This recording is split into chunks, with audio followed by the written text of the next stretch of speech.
నెల్లూరు జిల్లాలో అత్యంత వైభవంగా నిర్వహించే ప్రసిద్ధ రొట్టెల పండుగ భక్తి శ్రద్ధల మధ్య కొనసాగుతోంది. వేలాదిగా తరలివచ్చిన భక్తులు తమ మొక్కులు తీర్చుకుంటూ రొట్టెల మార్పిడి ఆచారంలో పాల్గొంటున్నారు. నేటితో ఈ వేడుక ముగియనుంది.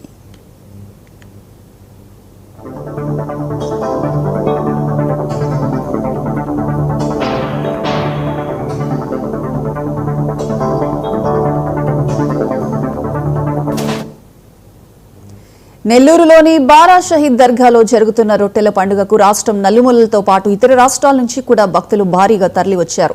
తమ కోరికలు నెరవేరిన ఆనందంలో భక్తులు ఒకరికొకరు రొట్టెలను మార్పిడి చేసుకుంటూ ప్రత్యేక ప్రార్థనలు నిర్వహిస్తున్నారు. ఆరోగ్యం, విద్య, ఉద్యోగం, వివాహం, సంతానం, ఐశ్వర్యం వంటి వివిధ కోరికల కోసం ప్రత్యేక రొట్టెలను ఇచ్చిపుచ్చుకోవటం ఈ పండుగ ప్రత్యేకత.